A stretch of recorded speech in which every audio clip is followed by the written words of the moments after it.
Good morning. जय Devi computer classes में आप लोगों का स्वागत है। आप हमारे चैनल को लाइक करें, शेयर करें और सब्सक्राइब करें। अपने दोस्तों को भी सुझाव दें, वो हमारे चैनल को लाइक करें। Okay. Good morning everyone, bye Jai Devi computer classes में आप लोगों का स्वागत है। आज है 30 मार्च 2021 से डेली करंट अफेयर क्लास में जो भी इंपॉर्टेंट क्वेश्चन होंगे हम आपके समझ डिस्कस करेंगे और उनके बारे में इंपॉर्टेंट फैक्ट भी बताएंगे। तो हमारे चैनल को लाइक करें, शेयर करें और सब्सक्राइब करें। अपने दोस्तों को सुझाव दें कि वो हमारे चैनल को भी लाइक करें और सब्सक्राइब करें। चलते हैं अपने हम आज के पहले क्वेश्चन की तरफ। तो देखते हैं आज का हमारा पहला क्वेश्चन कौन सा बना हुआ है। तो आज का हमारा पहला क्वेश्चन है क्वेश्चन नंबर 1। IUCN रेड सूची के अनुसार निम्नलिखित में से किस प्रजाति को गंभीर रूप से विलुप्त माना गया है। ठीक है, तो कहा IUCN रेड सूची के अनुसार निम्नलिखित में से किस प्रजाति को गंभीर रूप से विलुप्त माना गया है। भारतीय हाथी, एशियाई हाथी, बोर्नियो हाथी या फिर अफ्रीकी हाथी। तो इसमें से हमारा जो ऑप्शन नंबर है वो कौन सा ही हो जाएगा, वो हमारा सही हो जाएगा अफ्रीकी हाथी। अफ्रीकी हाथी जो हैं इनको गंभीर रूप से विलुप्त माना गया है। ओके, तो इनके बारे में हम देख लेते हैं।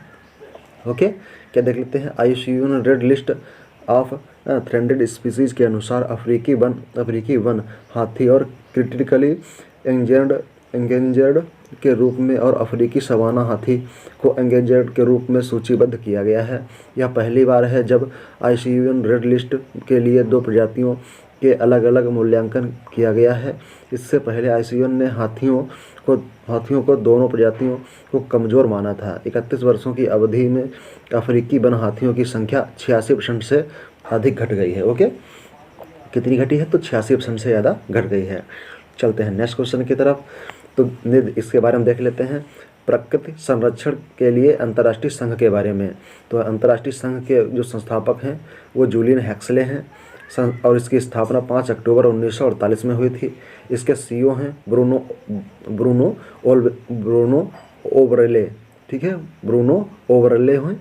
मुख्यालय इसका ग्लैंड स्विट्जरलैंड में है। कहाँ?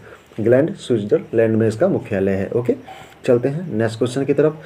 नेक्स्ट क्वेश्चन हमारा है किस शहर 2021 अंतर्राष्ट्रीय प्रदर्शनी और 6वें स्मार्ट सिटी इंडिया एक्सपो में विभिन्न श्रेणियों में 3 पुरस्कार प्राप्त किए हैं। हैदराबाद, इंदौर, भोपाल, उत्तराखंड। तो इसमें से हमारा ऑप्शन नंबर कौन सही हो जाएगा, ये आप बताएंगे। तो इसमें हमारा ऑप्शन नंबर सही हो जाएगा ऑप्शन नंबर 1 हैदराबाद हमारा इसमें सही हो जाएगा। हैदराबाद शहर 2021 अंतर्राष्ट्रीय प्रदर्शनी क्या है, अंतर्राष्ट्रीय प्रदर्शनी के 6वें स्मार्ट सिटी इंडिया एक्सपो में विभिन्न 3 श्रेणियों में इसने पुरस्कार प्राप्त किया है। ठीक है, तो देख लेते हैं क्या प्राप्त किया है। तो इसमें देख लेते हैं नई दिल्ली में आयोजित 2021 अंतर्राष्ट्रीय प्रदर्शनी में 6वें smart city India expo Hyderabad के विभिन्न श्रेणियों में 3 पुरस्कार मिले हैं।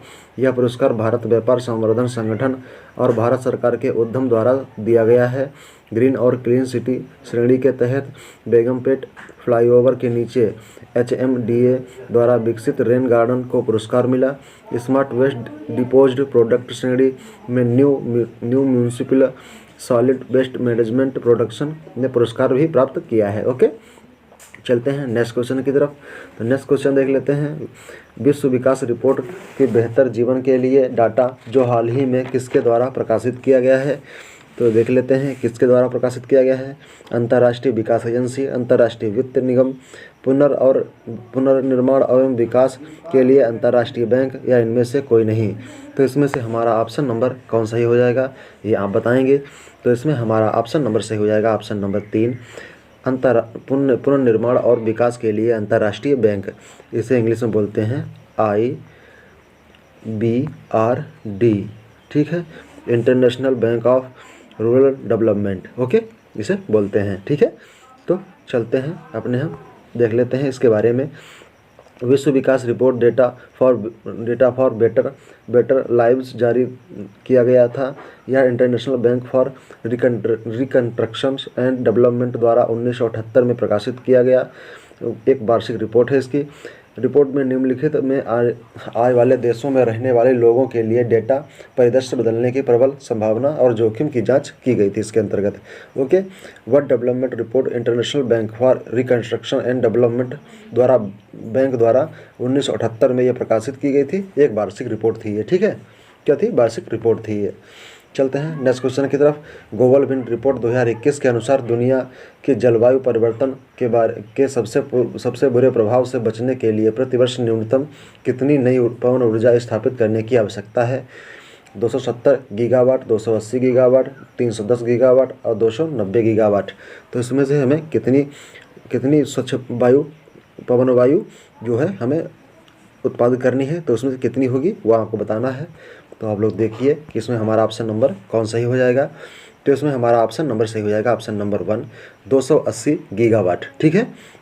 280 गीगावाट जो है पवन ऊर्जा हमें स्थापित करनी पड़ेगी, ठीक है, जलवायु परिवर्तन को बचाने के लिए, ठीक है। चलते हैं नेक्स्ट को देख लेते हैं इसके बारे में।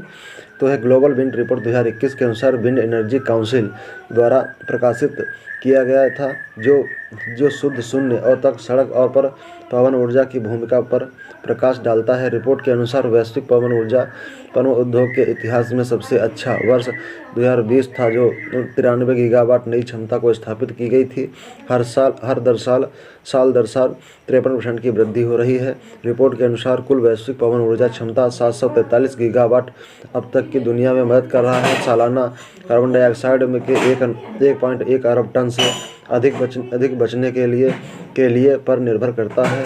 रिपोर्ट की चेतावनी दी गई थी कि जलवायु परिवर्तन के सबसे बुरे प्रभावों को बचने के लिए दुनिया को प्रतिवर्ष न्यूनतम 280 गीगावाट नई पवन ऊर्जा स्थापित करने की आवश्यकता होगी, ठीक है।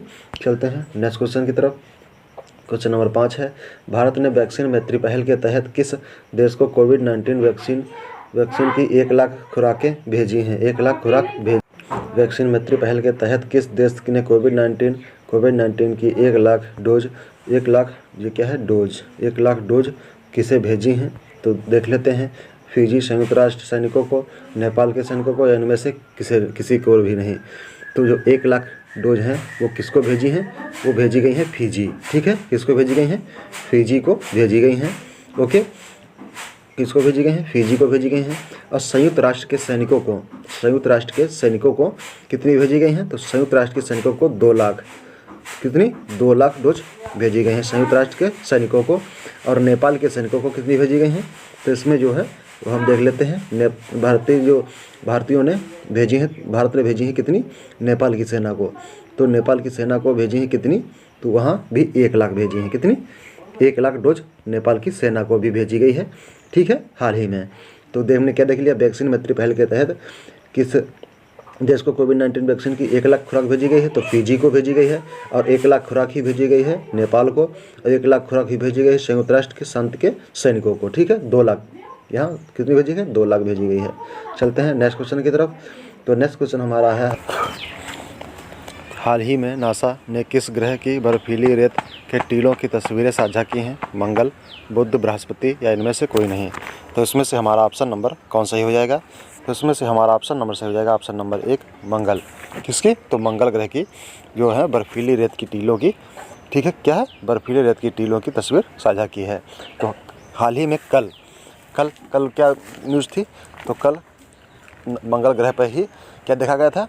बादल, ठीक है, काले घने बादल देखे गए थे। तो इसकी तस्वीर नासा ने साझा की थी, ठीक है, क्या की थी? नासा ने साझा की थी, ओके। तो देख लेते हैं नासा के बारे में। तो नासा की स्थापना कब हुई थी? नासा की स्थापना हुई थी 1958 में। कब हुई थी? 1958 में हुई थी। इसका मुख्यालय कहाँ है? इसका मुख्यालय है वाशिंगटन DC में, ठीक है। और इसके अध्यक्ष कौन है? तो स्टीव जुरेक, ठीक है। इसके अध्यक्ष कौन है? स्टीव जुरेक हैं इसके अध्यक्ष, ठीक है। चलते हैं नेक्स्ट क्वेश्चन की तरफ। नेक्स्ट क्वेश्चन हमारा है, बांग्लादेश के ढाका और पश्चिम बंगाल के जलपाईगुड़ी को आपस में जोड़ने के लिए कौन सी ट्रेन की घोषणा की गई है? तो Doon express, Gomti express, Mitali express या इसमें से कोई नहीं। तो इसमें हमारा ऑप्शन नंबर से हो जाएगा मिताली एक्सप्रेस। मिताली एक्सप्रेस बांग्लादेश के ढाका और पश्चिम बंगाल के जलपाईगुड़ी को आपस में जोड़ेगी। ठीक है, किसको जोड़ेगी? जलपाईगुड़ी को आपस में जोड़ेगी। ठीक है, चलते हैं नेक्स्ट क्वेश्चन की तरफ। नेक्स्ट क्वेश्चन हमारा है, किस देश के माउंट मेरापी ज्वालामुखी में विस्फोट हुआ है? तो ये कहाँ पर है? जकार्ता, इंडोनेशिया, ब्राज़ील या इथोपिया? तो ये कहाँ पे है हमारा? तो देख लेते हैं ये कहाँ है। तो आप बताएंगे इसको कि ये कहाँ पे है। तो ये कहाँ है हमारा? ये इंडोनेशिया में पड़ता है। कहाँ है? माउंट मोरापी ज्वालामुखी जो है इसमें विस्फोट हुआ है। तो ये कहाँ है? इंडोनेशिया में ये स्थापित है। ठीक है, कहाँ है? इंडोनेशिया में स्थापित है। इंडोनेशिया की राजधानी कहाँ है? जकार्ता। ठीक है, चलते हैं नेक्स्ट क्वेश्चन की तरफ।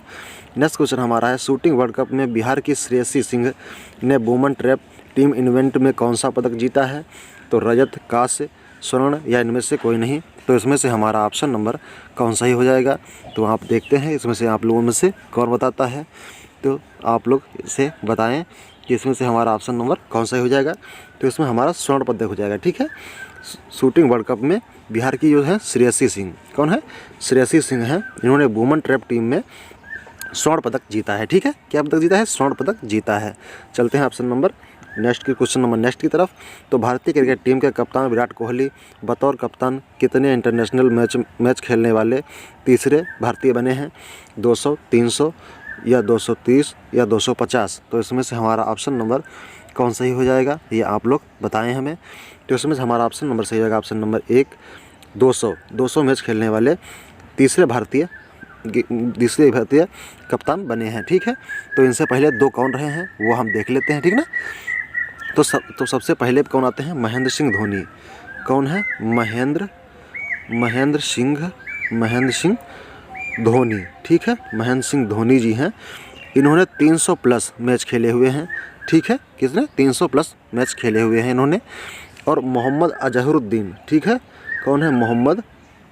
मोहम्मद अजहरुद्दीन। इन्होंने कितने खेले हैं? तो इन्होंने 200 प्लस, कितने? 200 प्लस इन्होंने मैच खेले हुए हैं। ठीक है, तो हमने देख लिया कि हमारे ये जो हैं विराट कोहली एक तीसरे नंबर के बन गए हैं कप्तान। ठीक है, चलते हैं नेक्स्ट क्वेश्चन की तरफ। नेक्स्ट क्वेश्चन है, किस देश की संसद ने वर्तमान राष्ट्रपति को अगले 2 और कार्यकाल के लिए सक्षम बनाने वाले विधेयक को पारित किया है? रूस, कनाडा, ब्राज़ील या भारत? तो इसमें से हमारा ऑप्शन नंबर कौन सा ही हो जाएगा? तो आप बताएं इसमें से हमारा ऑप्शन नंबर कौन सा ही हो जाएगा? तो देखते हैं सबसे पहले इसमें कौन बताता है। तो इसमें हमारा ऑप्शन नंबर सही हो जाएगा रूस। ठीक है, रूस के राष्ट्रपति जो हैं इनके अगले 2 कार्यकाल के लिए विधेयक पारित किया गया है, उसे दो कार्यकाल के लिए बढ़ा दिया गया है। ठीक है, चलते हैं नेक्स्ट क्वेश्चन की तरफ। नेक्स्ट क्वेश्चन हमारा है, भारत और किस देश की सेना के साथ पेसेक्स सैन्य अभ्यास शुरू किया गया है? तो ये हमारा हो जाएगा अमेरिका। ठीक है, किसके साथ हो जाएगा? ये किसके साथ हो जाएगा? तो इसके हो जाएगा ये अमेरिका के साथ में। पेसेक्स अभ्यास जो है भारत और अमेरिका के बीच में होता है। ठीक है, तो भारत और अमेरिका के बीच में कौन कौन से अभ्यास होते हैं वो देख लेते हैं। तो कौन कौन से अभ्यास होते हैं आप लोग बताएंगे। तो देखते हैं कौन बताता है। तो इसमें है कोप इंडिया। कौन सा है? कोप इंडिया है। कोप इंडिया है, वज्र प्रहार है, टाइगर ट्रंप है और युद्ध अभ्यास है। ये कितने हैं? कोप इंडिया, टाइगर ट्रंप, वज्र प्रहार, युद्ध अभ्यास और पेसेक्स। ये हमारे अभ्यास किसके साथ हो जाएंगे? ये अमेरिका के साथ में होते हैं। ठीक है, चलते हैं नेक्स्ट क्वेश्चन की तरफ। अमेरिका स्थित क्रिप्टो करेंसी एक्सचेंज का इंडेक्स भारत में कहाँ अपना कार्यालय स्थापित करेगा? मुंबई, हैदराबाद, गुजरात, लखनऊ? तो इसमें से हमारा ऑप्शन नंबर कौन सही हो जाएगा? तो इसमें से हमारा ऑप्शन नंबर सही हो जाएगा option number B, Hyderabad. America स्थित crypto currency exchange index Bharat में अपना कार्यालय कहाँ स्थापित करेगा? तो ये हैदराबाद में। कहाँ? हैदराबाद में स्थापित करेगा। ठीक है, हैदराबाद में स्थापित करेगा। चलते हैं नेक्स्ट क्वेश्चन की तरफ। तो नेक्स्ट क्वेश्चन हमारे यहीं समाप्त होते हैं। Thanks for watching bye.